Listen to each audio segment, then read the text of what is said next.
ഇവിടെ സൂചിപ്പിക്കേണ്ട വിഷയം നിർഭയത്വം നൽകുന്ന വിശ്വാസം എന്നതാണ്. അള്ളാഹുവിൻ്റെ മതമായ ഇസ്ലാം അത് ഉൾക്കൊള്ളുന്ന വ്യക്തിക്കും സമൂഹത്തിനും രാഷ്ട്രത്തിനുമൊക്കെ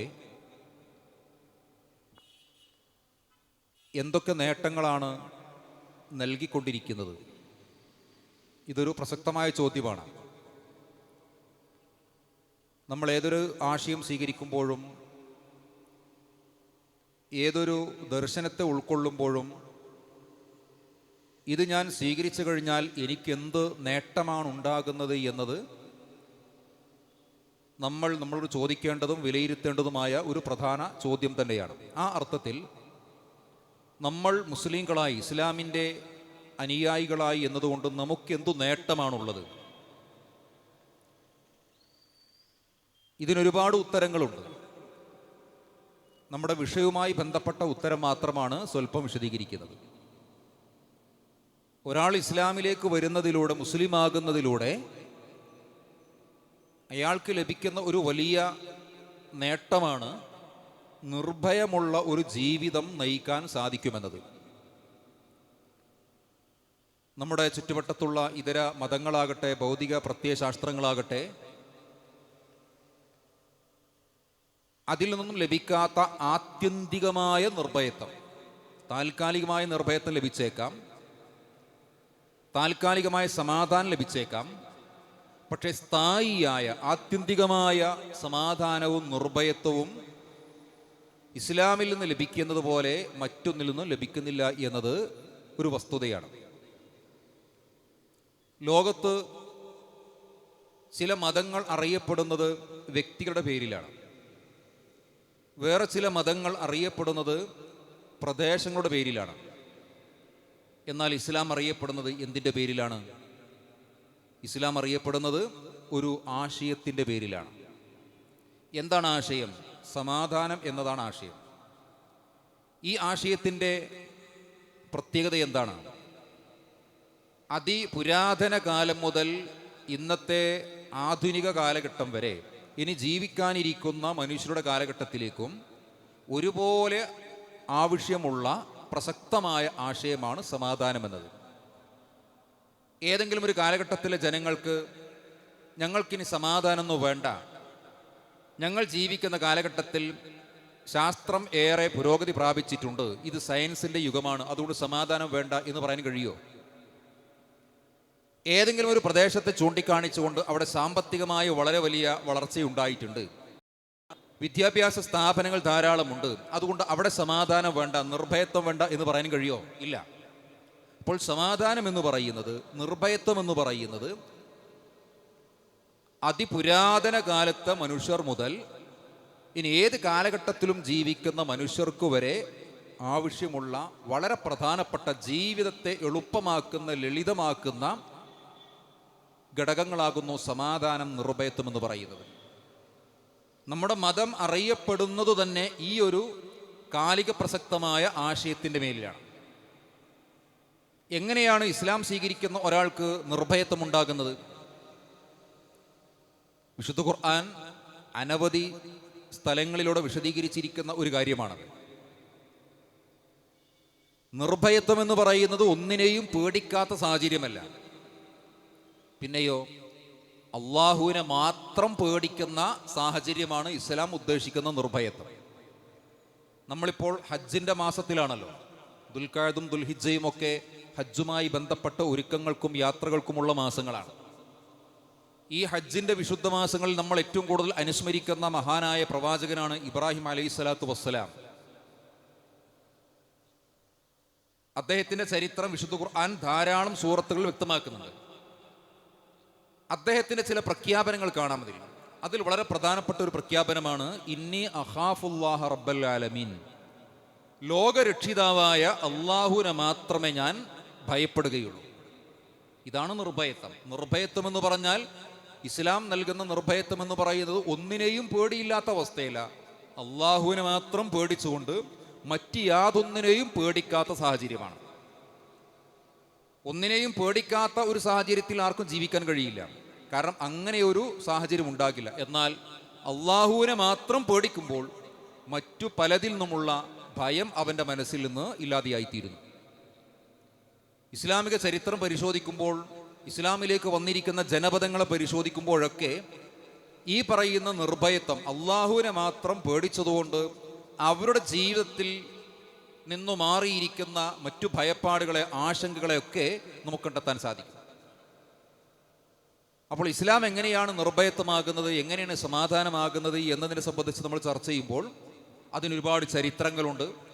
സ്വഹാബത്ത് ഉൾപ്പെടെയുള്ള മുൻഗാമികളായ ആളുടെ ജീവിത പാഠങ്ങളുണ്ട്. ഇതൊക്കെ കണ്ടെത്താൻ കഴിയും. അള്ളാഹു എന്ന് പറഞ്ഞാൽ ആരാണ്? നേരത്തെ പ്രിയപ്പെട്ട അൻഫസ് നന്മണ്ട അതുമായി ബന്ധപ്പെട്ട ചില കാര്യങ്ങൾ സൂചിപ്പിക്കുകയുണ്ടായി. അള്ളാഹുവിലുള്ള വിശ്വാസമാണ് ഒരു വ്യക്തിക്ക് യഥാർത്ഥ നിർഭയത്വം നൽകുന്നത്. വിശുദ്ധ ഖുർആനിൻ്റെ 1-ാം അധ്യായം സൂറത്ത് അൽ ഫാത്തിഹയിലെ 1-ാമത്തെ വചനം എന്താണ്? ബിസ്മില്ലാഹിർ റഹ്മാനിർ റഹീം. പരമകാരുണ്യകനും കരുണാനിധിയുമായ അള്ളാഹുവിൻ്റെ നാമത്തിൽ ഞാനിതാ ആരംഭിക്കുന്നു.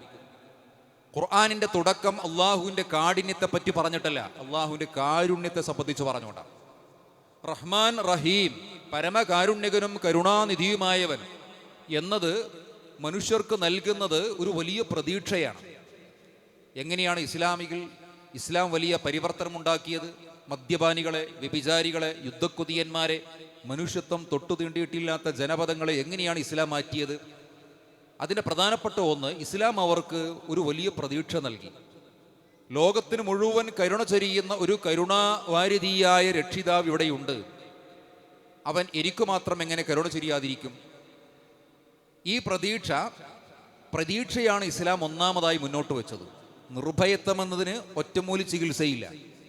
അള്ളാഹുവിനെ സംബന്ധിച്ച് സമഗ്രമായ അർത്ഥത്തിൽ അവൻ്റെ ഉന്നതമായ സിഫത്തുകളിലൂടെ, അവൻ്റെ ഉന്നതമായ നാമങ്ങളിലൂടെ അള്ളാഹുവിനെ നമ്മൾ വായിച്ചു മനസ്സിലാക്കുമ്പോൾ ആ വായനയാണ് നമ്മുടെ മനസ്സിൽ എന്തെന്നില്ലാത്തൊരു നിർഭയത്വം ഉണ്ടാക്കുന്നത്. ഖുർആനിലെ 1-ാം അധ്യായത്തിൻ്റെ 2-ാമത്തെ വചനം എന്താണ്? അൽഹംദുലില്ലാഹി റബ്ബിൽ ആലമീൻ. സർവസ്തുതികളും സർവലോക രക്ഷിതാവായ അള്ളാഹുവിനാകുന്നു. സർവലോക രക്ഷിതാവ് റബ്ബുൽ ആലമീൻ. ഈ ഒരു വചനം അത് കൂടുതൽ മനസ്സിലാക്കിയതിൻ്റെ അടിസ്ഥാനത്തിൽ മാത്രം ഇസ്ലാമിലേക്ക് കടന്നു വന്നിരിക്കുന്ന ആളുകളുണ്ട്. എന്താണ് റബ്ബുൽ ആലമീൻ എന്ന് പറഞ്ഞാൽ? ലോകങ്ങളുടെ രക്ഷിതാവ്. ഈ ലോകത്തെ മുഴുവൻ രക്ഷിക്കുന്ന ഒരു രക്ഷിതാവുണ്ട് എന്നിരിക്കെ അവൻ എന്നെ മാത്രം എങ്ങനെ രക്ഷിക്കാതിരിക്കും? അപ്പോൾ രണ്ടാമതായി മനുഷ്യന്റെ മനസ്സിൽ ഒരു സുരക്ഷിത ബോധം കൊടുത്തു.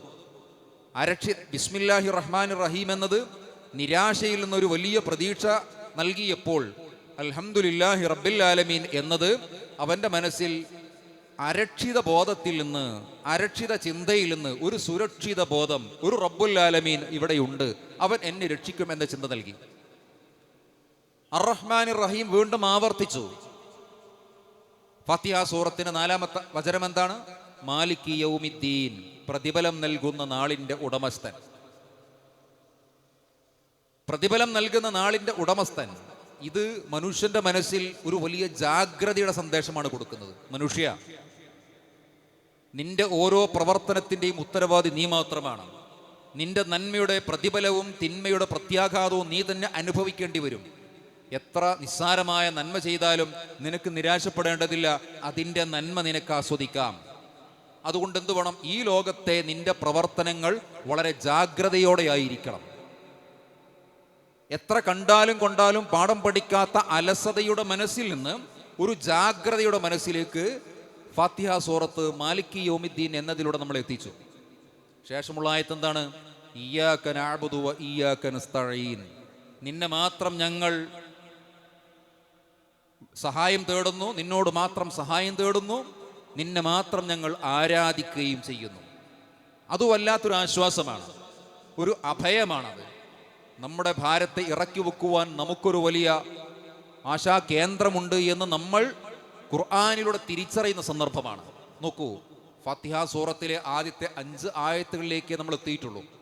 ബിസ്മില്ലാഹിർ റഹ്മാനിർ റഹീം എന്നതിലൂടെ നിരാശ മാറ്റി വലിയ പ്രതീക്ഷ നൽകി. അൽഹംദുലില്ലാഹി റബ്ബിൽ ആലമീൻ എന്നതിലൂടെ അരക്ഷിത ചിന്തയ്ക്ക് പകരം ഒരു വലിയ സുരക്ഷിത ബോധം നമുക്ക് ലഭിച്ചു.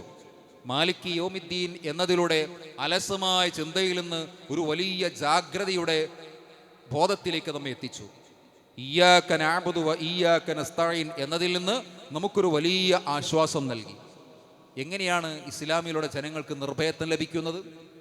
എപ്പോഴാണോ നമ്മുടെ മനസ്സിൽ പ്രതീക്ഷയ്ക്ക് വകയുള്ളത്, എപ്പോഴാണോ നമ്മുടെ മനസ്സിൽ സുരക്ഷിത ബോധത്തിന് സ്ഥാനമുണ്ടാകുന്നത്, എപ്പോഴാണോ നമ്മുടെ ജീവിതത്തിൽ നമുക്ക് ജാഗ്രതയുടെ ചിന്തയുണ്ടാകുന്നത്, ആശ്വാസത്തിന് വകയുണ്ടാകുന്നത്, ഇതിൻ്റെ എല്ലാം കൂടിച്ചേരലാണ് നിർഭയത്വം എന്ന് പറയുന്നത്. പ്രവാചകൻ സല്ലല്ലാഹു അലൈഹി വസല്ലമ മായാജാലത്തിലൂടെയോ ചെപ്പിടി വിദ്യയിലൂടെയോ ആകാശത്തിൽ നിന്ന് മാലയെടുത്തുകൊണ്ടോ അല്ല ജനങ്ങൾക്ക് നിർഭയത്വം കൊടുത്തത്. ജനങ്ങളുടെ മനസ്സിൽ ഏത് കാലഘട്ടത്തിലെയും മനുഷ്യർക്ക് ആവശ്യമുള്ള വിഷയങ്ങളാണത്. പ്രതീക്ഷ ആവശ്യമില്ലാത്ത കാലഘട്ടമുണ്ടോ? സുരക്ഷിത ബോധം ആവശ്യമില്ലാത്ത കാലഘട്ടം ഉണ്ടായിട്ടുണ്ടോ? ജാഗ്രത മനസ്സോടെ ജീവിക്കേണ്ട കാലഘട്ടം അത് ആവശ്യമില്ലാത്ത കാലഘട്ടം ഉണ്ടായിട്ടുണ്ടോ? എല്ലാ കാലഘട്ടത്തിലേക്കും ആവശ്യമുള്ള വളരെ മനഃശാസ്ത്രപരമായ ഒരു വ്യക്തിയെയും കുടുംബത്തെയും സമൂഹത്തെയും ഒക്കെ നിർഭയത്വത്തോടുകൂടെ ജീവിക്കുവാൻ ആവശ്യമായ ഘടകങ്ങളാണ് വിശുദ്ധ ഖുർആനിൻ്റെ ആദ്യത്തെ സൂറത്തിൽ തന്നെ കാണാൻ കഴിയുന്നത്.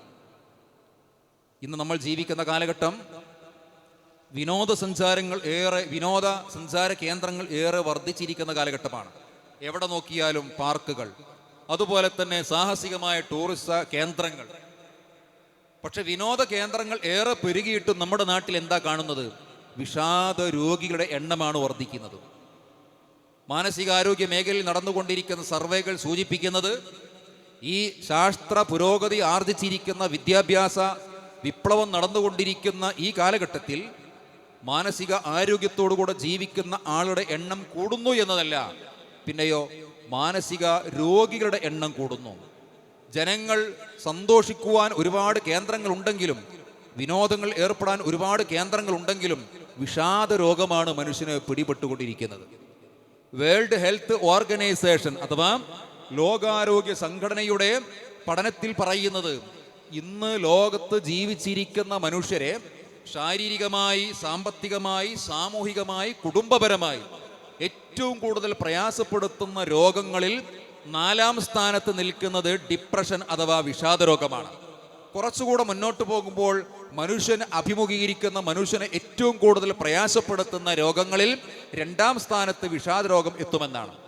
ചോദിക്കട്ടെ, വിഷാദ രോഗം മനുഷ്യന്റെ മനസ്സിൽ നിർഭയത്വമല്ല, അവന്റെ മനസ്സിൽ വിഷാദമുണ്ടാകുന്ന എങ്ങനെയാണ്? ഒരുപാട് നിരാശയിലൂടെ, ഒരുപാട് ആശങ്കയിലൂടെയൊക്കെ ഉണ്ടായിത്തീരുന്നതാണ് പലപ്പോഴും വിഷാദമെന്ന് പറയുന്നത്. വിഷാദരോഗം പെരുകിക്കൊണ്ടിരിക്കുന്ന ഈ കാലഘട്ടത്തിൽ മതത്തെ എതിർക്കുന്ന, ഇസ്ലാമിനെ എതിർക്കുന്ന, പ്രവാചകനെയും ഖുർആനിനെയും ഒക്കെ മോശമായി ചിത്രീകരിക്കുന്ന നമ്മുടെ നാട്ടിലുള്ള ഭൗതിക പ്രത്യയശാസ്ത്രങ്ങൾക്ക് അവരുടെ ഒരു ആശയം മുന്നിൽ വെച്ചുകൊണ്ട് ഞങ്ങളുടെ ഈ ആശയം സ്വീകരിച്ചാൽ നിങ്ങൾക്ക് വിഷാദം മാറ്റാൻ കഴിയും, നിങ്ങൾക്ക് നിർഭയമായി ജീവിക്കാൻ കഴിയുമെന്ന് ഒരു സന്ദേശം കൽപ്പിക്കാൻ കഴിയുമോ? കഴിയില്ല. ഭൗതിക പ്രത്യയശാസ്ത്രത്തിൽ മനുഷ്യൻ അനുഭവിക്കുന്ന അല്ലെങ്കിൽ മനുഷ്യന് ലഭിക്കേണ്ട സമാധാനത്തിനല്ല, നിർഭയത്വത്തിനല്ല പ്രാധാന്യമുള്ളത്. അവർ പ്രാധാന്യം കൊടുക്കുന്നത് പ്ലഷറിനാണ്. പ്ലഷർ എന്ന് പറയുന്നത് സ്ഥായിയായ സന്തോഷമല്ല, അത് ഹാപ്പിനെസ് ആണ്. ഭൗതിക പ്രത്യയശാസ്ത്രങ്ങളുടെ പരാജയം എന്ത് എന്ന് ചോദിച്ചാൽ, നൈമിഷികമായ സന്തോഷത്തിന്, പ്ലഷർ എന്ന് വിശേഷിപ്പിക്കാവുന്ന മനസ്സിന്റെ അവസ്ഥക്ക് മാത്രമാണ് അതിൽ പ്രാധാന്യമുള്ളത്. മനുഷ്യന് ലഭിക്കേണ്ട സമാധാനം, മനുഷ്യന് ലഭിക്കേണ്ട നിർഭയത്വം, അത് ഭൗതിക പ്രത്യയശാസ്ത്രങ്ങൾ ചർച്ച ചെയ്യുന്ന വിഷയമേ അല്ല. കാരണം അവരുടെ ഭൗതിക മാനദണ്ഡങ്ങൾ വെച്ചുകൊണ്ട്, ഭൗതിക ദർശനങ്ങൾ വെച്ചുകൊണ്ട് മനുഷ്യർക്ക് നൽകാൻ കഴിയാത്തതാണ് നിർഭയത്വവും സമാധാനവും. അവിടെയാണ് ഇസ്ലാം വിജയിക്കുന്നത്. നേരത്തെ പറഞ്ഞിരിക്കുന്ന ലിബറൽ വാദങ്ങളാകട്ടെ, നാസ്തിക ചിന്താഗതികളാകട്ടെ, അതിലൊക്കെ മനുഷ്യർക്ക് താൽക്കാലികമായ ആനന്ദമോ സന്തോഷമോ കൈകാര്യം ചെയ്യുന്ന ചർച്ചകളിൽ പരിമിതമാകുമ്പോൾ ഇസ്ലാം ചർച്ച ചെയ്യുന്നത് മനുഷ്യർക്ക് ലഭിക്കേണ്ട സ്ഥായിയായ സമാധാനം, ആത്യന്തികമായ സന്തോഷം, ഇതിലേക്കാണ് ഇസ്ലാം ക്ഷണിക്കുന്നത്. നമ്മൾ നേരത്തെ പറഞ്ഞ പോലെ ഇസ്ലാം എന്ന പദത്തിന്റെ അർത്ഥം പോലും സമാധാനം എന്നുള്ളതാണ്. ഖുർആൻ വായിക്കുമ്പോൾ നമുക്ക് കാണാൻ കഴിയുന്നത് ഒരു റബ്ബിനെയാണ്. ആ റബ്ബ് മനുഷ്യനെ എന്തെങ്കിലും ഒരു കാരണമുണ്ടാക്കി നരകത്തിലേക്ക് വലിച്ചെടുക്കാൻ അവസരമൊരുക്കുന്ന റബ്ബല്ല. പിന്നെയോ നരകത്തിലേക്ക് പോകാൻ സാധ്യതയുള്ള മനുഷ്യരെ പോലും പാപമോചനത്തിൻ്റെയും മാഗ്ഫിറത്തിൻ്റെയും ഒക്കെ സാധ്യതകൾ അവൻ്റെ മുന്നിൽ നൽകിക്കൊണ്ട്, അവസരങ്ങൾ നൽകിക്കൊണ്ട് എങ്ങനെയെങ്കിലും മനുഷ്യനെ സ്വർഗത്തിലേക്ക് ആനയിക്കുവാൻ, എത്തിക്കുവാൻ താല്പര്യപ്പെടുന്നവരാണ് ഇസ്ലാമിലെ റബ്ബ്. എങ്ങനെയാണ് മനുഷ്യർക്ക് നിർഭയത്വം ഉണ്ടാക്കുന്നത്? വിശുദ്ധ ഖുർആനിലെ 39 അധ്യായത്തിന്റെ 59 വചനം. ഖുർആനിൽ ഏറ്റവും കൂടുതൽ പ്രതീക്ഷയ്ക്ക് വക നൽകുന്ന ആയത്ത് ഏത് എന്നൊരു സ്വഹാബി ചോദിച്ചപ്പോൾ മറ്റൊരു സ്വഹാബി അതിന് പറഞ്ഞിരിക്കുന്ന ഉത്തരം ഈ പറയുന്ന ആയത്താണ്. ഖുൽ യാ ഇബാദിയല്ലദീന അസ്റഫു അലാ അൻഫുസിഹിം ലാ തഖ്നതു മിർ റഹ്മത്തില്ലാ ഇന്നല്ലാഹ യഗ്ഫിറു ദുനൂബ ജമീഅ ഇന്നഹു ഹുവൽ ഗഫൂറുർ റഹീം. സൂറത്തു സുമറിലെ 59 ആയത്ത്. എന്താണ് ഈ ആയത്ത്? നമ്മുടെ നാട്ടിലുള്ള, ലോകത്തുള്ള ഏറ്റവും വലിയ ക്രിമിനലായ, പിടികിട്ടാപ്പുള്ളിയായ മനുഷ്യന്റെ മനഃശാസ്ത്രത്തെ പോലും ഉൾക്കൊള്ളുന്ന ഒരായത്താണ്. ഈ ആയത്തിൽ അള്ളാഹു ആരെയാണ് അഭിസംബോധന ചെയ്യുന്നത്? മുത്തക്കികളെ, വിശ്വാസികളെ, മുസ്ലിങ്ങളെ അല്ല. തെറ്റുകൾ ചെയ്തവരെ, ഹറാമുകൾ ചെയ്തവരെ അതുമല്ല. പിന്നെയോ തെറ്റുകുറ്റങ്ങൾ കണക്കില്ലാതെ പാപത്തിന്റെ പര്യായങ്ങളായി മാറിയിരിക്കുന്ന എൻ്റെ ദാസന്മാരെ, ഒരു അതിരും എതിരുമില്ലാതെ, ഒരു കണക്കുമില്ലാതെ ഹറാമുകൾ ചെയ്തു കൂട്ടിയിരിക്കുന്ന ആളുകളെ, ഖുൽ യാ ഇബാദിയല്ലദീന അസ്റഫു അലാ അൻഫുസിഹിം, അവരെ വിളിച്ചുകൊണ്ട് പറയുന്നു, ലാ തഖ്നതു മിർ റഹ്മത്തില്ല, നിങ്ങൾ അള്ളാഹുവിൻ്റെ കാരുണ്യത്തെ സംബന്ധിച്ച് നിരാശരാകരുത്. എന്താണ് കാരണം? ഇന്നല്ലാഹ യഗ്ഫിറു ദുനൂബ ജമീഅ, തീർച്ചയായും അള്ളാഹു എല്ലാ പാപങ്ങളും പൊറുക്കുന്നവനാണ്. ഇന്നഹു ഹുവൽ ഗഫൂറുർ റഹീം, അവൻ ഏറെ പൊറുക്കുന്നവനും ഏറെ കരുണ കാണിക്കുന്നവനുമാണ്. വിശുദ്ധ ഖുർആനിലെ ഈ ആയത്താണ് ഏറ്റവും കൂടുതൽ പ്രതീക്ഷയ്ക്ക് വക നൽകുന്ന ആയത്ത്. എന്താണ് ഈ ആയത്തിന്റെ പ്രത്യേകത?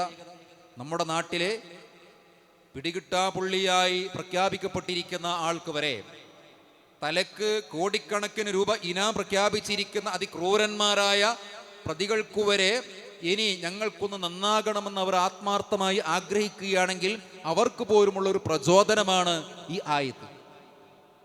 ഇസ്ലാം എങ്ങനെയാണ് നിർഭയത്വം നൽകുന്നത്? വലിയ കുറ്റവാളികൾക്ക് പോലും എരിയും നന്നാകുവാൻ നിങ്ങൾക്ക് തിരിച്ചു വരാനുള്ള അവസരമുണ്ട്. അതുകൊണ്ട് നിരാശരാകരുത്. നിരാശ മനുഷ്യന്റെ മനസ്സിൽ ഉണ്ടാക്കുന്ന ഭയമാണ്, ഒരു തരം ഭയമാണ്, ആശങ്കയാണ്. ഈ ഭയവും ആശങ്കയും നിരാശയും ഒന്നും നിങ്ങൾക്ക് വേണ്ട, നിങ്ങൾക്ക് നന്നാകാം. അതുകൊണ്ടാണ് റസൂൽ സല്ലല്ലാഹു അലൈഹി വസല്ലമ 99 മനുഷ്യരെ കൊന്നിരിക്കുന്ന മനുഷ്യന്റെ മനസ്സിലെ ചിന്ത എന്തായാലും നന്നാകണമെന്ന ചിന്തയാണ്. പക്ഷെ ഒരു പണ്ഡിതൻ തെറ്റായി ഫത്വ കൊടുത്തു, അദ്ദേഹത്തിന് വീണ്ടും നിരാശ വന്നു, ആ പണ്ഡിതനെയും കൊന്നു, 100 ആളെ കൊന്നു. പ്രവാചകൻ പഠിപ്പിച്ചു, 100 ആളെ കൊന്ന മനുഷ്യർക്കും ഇസ്ലാമിൽ പാപമോചനമുണ്ട്. അവസാനം ആ മനുഷ്യൻ മരിക്കുന്നു, സ്വർഗത്തിലേക്കുള്ള മലക്കൾ അദ്ദേഹത്തെ കൊണ്ടുപോകുന്നു. നമുക്ക് സംഭവം അറിയുന്നതുകൊണ്ട് വിശദീകരിക്കുന്നില്ല. എങ്ങനെയാണ് ഇസ്ലാം ആളുകൾക്ക് നിർഭയത്വം കൊടുക്കുന്നത്? നമ്മുടെ നാട്ടിലുള്ള മുഴു മദ്യപാനിയായ ആളുകൾ, നമ്മുടെ നാട്ടിലുള്ള മയക്കുമരുന്ന് അടിമകളായ ആളുകൾ, നമ്മുടെ നാട്ടിലെ കൊലപാതകികൾ, ക്രിമിനൽ കേസുകൾ, വർഗീയ വിദ്വേഷമുണ്ടാക്കുന്ന ആളുകൾ എന്നുവേണ്ട എന്തെല്ലാം കുറ്റകൃത്യങ്ങളും അധാർമികതയും ഉണ്ടോ അതൊക്കെ ചെയ്യുന്ന ആളുകളെ നമ്മൾ പോയി സന്ദർശിക്കണം, വ്യക്തിപരമായി പോയി കാണണം. അവർക്ക് പ്രതീക്ഷയുടെ ഈ വചനം നൽകിക്കഴിഞ്ഞാൽ ജനങ്ങൾ കുറ്റകൃത്യം ചെയ്യുന്ന ഒരിക്കലും ധീരത കൊണ്ടല്ല, ജനങ്ങൾ വിധ്വംസക പ്രവർത്തനം ഏർപ്പെടുന്നത് ധീരത കൊണ്ടല്ല, ജനങ്ങൾ അതിന് പ്രേരിപ്പിക്കുന്നത് ഒരു തരം ഭീരുത്വമാണ്. പുറമേ ശക്തമായി മുദ്രാവാക്യം വിളിക്കുമെങ്കിലും, കല്ലേറ് നടത്തുമെങ്കിലും, ബോംബേറ് നടത്തുമെങ്കിലും അങ്ങനെയൊക്കെ ചെയ്യുന്ന ആളുടെ ഉള്ളു ഭരിക്കുന്നത് അത് ഒരിക്കലും നിർഭയത്വമല്ല, ഭീരുത്വമാണ്. ഒരുപാട് ഭയങ്ങളാണ്, ആശങ്കകളാണ്. അങ്ങനെയുള്ള ആശങ്കയുള്ള മനുഷ്യരെ ഖുർആനിലെ ഈ ആയത്ത് കേൾപ്പിച്ച് നമ്മൾ സംസാരിക്കാൻ തയ്യാറാകുമ്പോൾ അവരുടെ മനസ്സിൽ നിറയുന്നത് അതുവരെയും ഇല്ലാത്ത സമാധാനവും നിർഭയത്വവുമാണ്. ഇസ്ലാം നൽകുന്ന നിർഭയത്വം എന്നതാണല്ലോ നമ്മുടെ വിഷയം. ഇനി ഇതിൻ്റെ മറ്റൊരു ഭാഗത്തേക്ക് പോകാം. നമ്മുടെ തൗഹീദ് എന്ന് പറഞ്ഞ് നമുക്കറിയാം, പ്രിയപ്പെട്ട ജലീൽ മദനി, ഞങ്ങൾ രണ്ടുപേരും ഒന്നിച്ച് വരുന്ന കരുതിയായിരുന്നു. പക്ഷേ അദ്ദേഹം കുറച്ചുകൂടെ വീട്ടിൽ നിന്ന് ഇറങ്ങാൻ നേരം വൈകിയതുകൊണ്ട് കുറച്ച് വൈകി. ഞാൻ സ്കൂളിൽ നിന്ന് വന്നുകൊണ്ട് കുറച്ച് നേരത്തെ എത്തുകയും ചെയ്തു. ഏതായാലും ഈ സംസാരത്തിന് ശേഷം നമ്മൾക്ക് പ്രതീക്ഷിച്ചിരിക്കുന്ന അദ്ദേഹത്തിൻ്റെ ക്ലാസ് കൂടെ ഉണ്ടാകും. സൂചിപ്പിക്കുന്നത്, നമുക്കൊരു വിശ്വാസമുണ്ട്, അള്ളാഹുവിനെ സംബന്ധിച്ചുള്ള വിശ്വാസം. ഈ വിശ്വാസത്തിൽ എവിടെയെങ്കിലും തകരാറ് സംഭവിച്ചാൽ ആ തകരാറ് യഥാർത്ഥത്തിൽ നമ്മളെ കൊണ്ടെത്തിക്കുന്നത് പലതിനെയും പേടിക്കേണ്ട അവസ്ഥയിലേക്കാണ്. പലതിനെയും പേടിക്കുന്ന, ഭയപ്പെടുന്ന അവസ്ഥയിലേക്ക്. അഥവാ നമ്മുടെ നിർഭയത്വം, ഒരു ദൈവവിശ്വാസിക്കുണ്ടാകേണ്ട നിർഭയത്വം നഷ്ടമാകാൻ കാരണം എന്താണ്? നിരീശ്വരവാദികളായ ആളുകൾക്ക് അവർ നിരീശ്വരവാദികളായി എന്നുള്ളത് കൊണ്ട് തന്നെ പല നിർഭയത്വം നഷ്ടമാകുന്നു. കുറച്ചു മുൻപ് നമ്മുടെ ശബാബ് വാരിക കേരളത്തിൽ അറിയപ്പെടുന്ന ഒരു നാസ്തിക ദർശനത്തിൻ്റെ കൂടെ യാത്ര ചെയ്യുന്ന ഒരു വ്യക്തിയോട് അഭിമുഖം നടത്തി. നിങ്ങൾ ദൈവത്തെയും ദൈവവിശ്വാസത്തെയും ഒക്കെ തള്ളിപ്പറയുന്നത് കൊണ്ട് മതനിഷേധികളായ ആളുകൾക്ക് എന്ത് സമാധാനമാണ്, സുഖമാണ് ജീവിതത്തിൽ ലഭിക്കുന്നത്? അദ്ദേഹം പറഞ്ഞു, ദൈവത്തെ തള്ളിപ്പറയുന്നതുകൊണ്ടും മതത്തെ നിരാകരിക്കുന്നതുകൊണ്ടും മതനിഷേധികളായ ഞങ്ങൾക്ക് ജീവിതത്തിൽ ഒരു സമാധാനവും ലഭിക്കുന്നില്ല എന്ന് മാത്രമല്ല, മതത്തിൽ വിശ്വസിക്കുന്ന നിങ്ങൾക്ക് ഒരുപാട് സമാധാനം, സന്തോഷം ലഭിക്കുന്നു. അദ്ദേഹം ഒരു ഉദാഹരണം പറഞ്ഞു. എന്താ ഉദാഹരണം? ഒരു മനുഷ്യൻ മരിച്ചു കിടക്കുന്ന വീട്ടിൽ ദൈവനിഷേധികളായ ഞങ്ങൾ കയറി ചെന്നാൽ ആ മരിച്ചു കിടക്കുന്ന വ്യക്തിയുടെ ബന്ധുക്കളെ ആശ്വസിപ്പിക്കാൻ ഞങ്ങളുടെ കൈകളിൽ യാതൊന്നുമില്ല. എന്തു പറഞ്ഞിട്ട് ആശ്വസിപ്പിക്കുക? നിരീശ്വരവാദികൾ, നാസ്തികന്മാർ, അവിടെ കാഴ്ചപ്പാടിൽ ഈ ജീവിതം കൊണ്ടെല്ലാം അവസാനിച്ചു. അവസാനത്തെ ശ്വാസം വലിക്കുന്നതുകൂടെ ജീവിതം കഴിഞ്ഞു. പിന്നെ മനുഷ്യന്റെ മുന്നിൽ ഒരു വലിയ വട്ടപൂജയാണ്. ഇനി ആ ഡെഡ് ബോഡിക്ക് മുകളിൽ ആരെങ്കിലും റീത്ത് കൊണ്ടുവച്ചാലോ, റീത്ത് എന്ന് പറയുന്ന വട്ടപൂജ്യം. ഇങ്ങനെ രണ്ട് വട്ടപൂജ്യമല്ലാതെ ഭൗതികവാദികളുടെ കാഴ്ചപ്പാടിൽ ജീവിതത്തിന് ഒരു അർത്ഥമില്ല. അദ്ദേഹം പറഞ്ഞു, എന്നാൽ ഈ ജീവിതത്തിന് ശേഷം മറ്റൊരു ജീവിതമുണ്ടെന്നും ഇവിടെ നഷ്ടപ്പെട്ടതൊക്കെ അവിടെ തിരിച്ചു ലഭിക്കുമെന്നും വിശ്വസിക്കുന്ന, ചിന്തിക്കുന്ന നിങ്ങൾക്ക് ആ വിശ്വാസം കൊണ്ട് തന്നെ, ആ ആശയം കൊണ്ട് തന്നെ ഒരുപാട് സമാധാനമുണ്ട്. മരിച്ചു കിടക്കുന്ന വ്യക്തിയുടെ ബന്ധുക്കളെ ആശ്വസിപ്പിക്കാൻ നമുക്ക് സാധിക്കും. നമ്മളെങ്ങനെ ആശ്വസിപ്പിക്കുക? സങ്കടപ്പെടണ്ട, നമ്മളെക്കാൾ സ്നേഹിക്കുന്ന, നമ്മളെക്കാൾ സുരക്ഷ നൽകുന്ന അള്ളാഹുവിൻ്റെ അരികിലേക്കാണല്ലോ ഇപ്പോൾ നിന്റെ ഉപ്പ പോയത്, അല്ലെങ്കിൽ നിന്റെ ഭർത്താവ് പോയത്, നിന്റെ മകൻ പോയത് എന്ന് പറഞ്ഞ് ആശ്വസിപ്പിക്കാം. ഇങ്ങനെ ആശ്വസിപ്പിക്കുമ്പോൾ അത് കേൾക്കുന്ന വ്യക്തിക്ക് അവൻ്റെ മനസ്സിലുണ്ടാകുന്നത് നേരത്തെ പറഞ്ഞ പോലെ ഒരു നിർഭയത്വത്തിൻ്റെ, ആശയുടെ ചിന്താഗതിയാണ്. എന്നാൽ ഇതിനെ നിഷേധിക്കുന്ന യുക്തിവാദികൾ, നിരീശ്വരവാദികൾ, അവർക്കൊരു ആശ്വാസം കൊടുക്കാൻ പോലും സാധിക്കുന്നില്ല.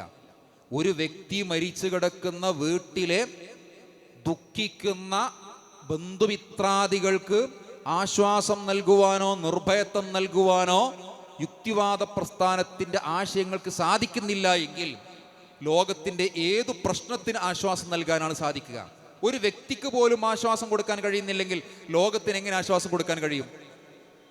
അപ്പോൾ മതവിശ്വാസം എന്ന് പറയുന്നത് അന്ധവിശ്വാസമല്ല, അത് കാലഹരണപ്പെട്ടു പോയിരിക്കുന്ന ഒരു വിശ്വാസമല്ല, അത് ഏത് കാലഘട്ടത്തിലും അനിവാര്യമായ ഒരു വിശ്വാസമാണ് ഇസ്ലാം പഠിപ്പിക്കുന്ന ഏകദൈവ വിശ്വാസം എന്ന് കണ്ടെത്താൻ കഴിയും. ഇനി ഈ ഏകദൈവ വിശ്വാസം സ്വീകരിച്ചിരിക്കുന്ന ആളുകൾക്കിടയിൽ ഏകദൈവ വിശ്വാസത്തിന് വിരുദ്ധമായ ചിന്താഗതികളും വിശ്വാസങ്ങളും കടന്നു വരുമ്പോൾ അവിടെയും നേരത്തെ പറഞ്ഞിരിക്കുന്ന നിർഭയത്വം നഷ്ടമാകും. അതുകൊണ്ടാണ് ഖുർആൻ പറഞ്ഞത്, അല്ലദീന ആമനു വലം യൽബിസു ഈമാനഹും ബിളുൽം ഉലൈക ലഹുമുൽ അംൻ ഉലൈക ഹുമുൽ മുഹ്തദൂൻ. സൂറത്തു അൽ അന്നാമിലാണ് പറഞ്ഞത്. വിശ്വസിക്കുകയും ആ വിശ്വാസത്തിൽ ഒരു ളുൽമും കലർത്താതിരിക്കുകയും ചെയ്തവർ, ശിർക്ക്പരമായ, ബഹുദൈവ വിശ്വാസപരമായ ഒരു ചിന്തയും വിശ്വാസവും അതിലേക്ക് കലർത്താതിരിക്കുകയും ചെയ്താൽ ഉലൈക ലഹുമുൽ അംൻ, അവർക്കാകുന്നു നിർഭയത്വമുള്ളത്. അപ്പോൾ കേവലം ദൈവവിശ്വാസം കൊണ്ട് നിർഭയത്വം കിട്ടുമോ? ഇല്ല. പിന്നെന്ത് വേണം? ആ ദൈവവിശ്വാസം എല്ലാവിധ മാലിന്യങ്ങളിൽ നിന്നും, എല്ലാവിധ കലർപ്പുകളിൽ നിന്നും, ശിർക്കിൽ നിന്നും മുക്തമാകണം. അപ്പൊ നമ്മുടെ വിശ്വാസം അത് മാലിന്യമുള്ളതാണോ, ഒറിജിനലാണോ, വ്യാജമാണോ നിങ്ങൾ തിരിച്ചറിയാം. അതിന് മാർഗമുണ്ട്. പാലിൽ വെള്ളം ചേർന്നിട്ടുണ്ടോ, പാല് ഒറിജിനലാണോ, വെള്ളം ചേർത്തതാണോ എന്ന് തിരിച്ചറിയാൻ നമുക്ക് ടെസ്റ്റ് നടത്താം. അതിന് പ്രത്യേക മീറ്ററുകളുണ്ട്. സ്വർണം ഒറിജിനലാണോ വ്യാജമാണോ എന്ന് തിരിച്ചറിയാൻ മാർഗങ്ങളുണ്ട്. ശ്വസിക്കുന്ന വായുവിനകത്ത് മാലിന്യം എത്ര അടങ്ങിയിട്ടുണ്ട്, വിഷാംശം എത്രയുണ്ട് എന്നുള്ളത് കണ്ടെത്താൻ മാർഗമുണ്ട്. അങ്ങനെയാണെങ്കിൽ ദൈവവിശ്വാസത്തിൽ, നമ്മുടെ തൗഹീദിൽ മായം കലർന്നിട്ടുണ്ടോ ഇല്ലയോ എന്ന് കണ്ടെത്താനുള്ള മാർഗം എന്താണ്? അതിൻ്റെ അളവുകോൽ എന്താണ്? അതിൻ്റെ അളവുകോലാണ് നമ്മുടെ ഇന്നത്തെ വിഷയം നിർഭയത്വം എന്ന് പറയുന്നത്. എന്ന് പറഞ്ഞാൽ അല്ലാഹു അല്ലാത്ത മറ്റൊന്നിനെയും പേടിക്കാത്ത ഒരു സാഹചര്യമാണ് നമ്മുടെ മനസ്സിലുള്ളത് എങ്കിൽ നമ്മുടെ തൗഹീദ് പരിപൂർണമാണ്, മായം കലരാത്തതാണ്. എന്നാൽ അള്ളാഹുവിനെ പോലെ അഭൗതികമായി, അദൃശ്യമായി, ഗൈബിയായി മറ്റു പലതിനെയും പേടിക്കുന്ന ഒരു സന്ദർഭം നമ്മുടെ മനസ്സിലുണ്ട് എങ്കിൽ ആ സന്ദർഭത്തിൽ നമ്മുടെ തൗഹീദ് അത് അപൂർണമാണ്, അതിൽ മാലിന്യം കലർന്നിട്ടുണ്ട്. അപ്പോൾ അമ്ന് എന്ന് പറയുന്നത്, നിർഭയത്വം എന്ന് പറയുന്നത് വിശ്വാസികളെ സംബന്ധിച്ചിടത്തോളം ഒരു അളവുകോലാണ്. എന്തിൻ്റെ അളവുകോല്?